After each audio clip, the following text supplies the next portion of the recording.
राज्यसभेच्या एका जागेसाठी महाविकास आघाडीत हालचालींना वेग आलाय। शरद पवारांना राज्यसभेची उमेदवारी दिली जाणार असल्याची माहिती सूत्रांनी दिली आहे। तर काँग्रेस, ठाकरे सेना आणि राष्ट्रवादी पक्षातून एकच जण राज्यसभेवर निवडून जाऊ शकतो। त्या जागेसाठी तीनही पक्ष आता आग्रही होते। तर शरद पवारांच्या नावावर शिक्कामोर्तब झाल्याचं आता समजतंय। महाविकास आघाडीकडून आता शरद पवारांचं नाव चर्चेत आहे। दरम्यान राज्यसभेच्या उमेदवारीबाबत खासदार सुप्रिया सुळे आणि संजय राऊतांनी काय प्रतिक्रिया दिली आहे ते पाहूयात।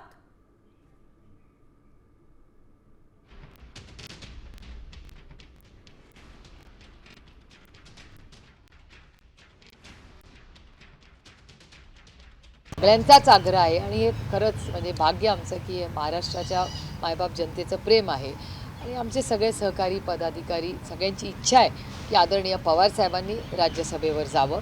आणि अर्थातच कालच माननीय जयंत पाटील आणि माननीय शशिकांत शिंदेजी यांनी उद्धवजींची ही वेळ मागितलेली आहे।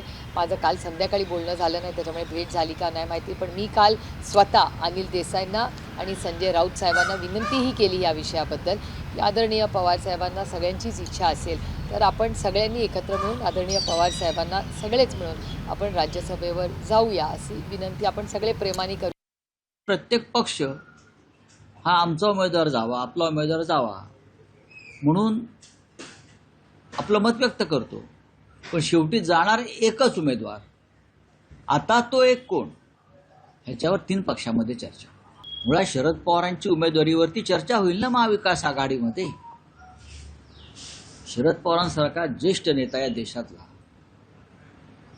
जेव्हा इच्छा व्यक्त करतो की मी अजून एक संधी घेणार आहे, तेव्हा त्याच्यावर तीन पक्षामध्ये चर्चा होईल आणि त्यानंतर आम्ही पुढे जाऊ।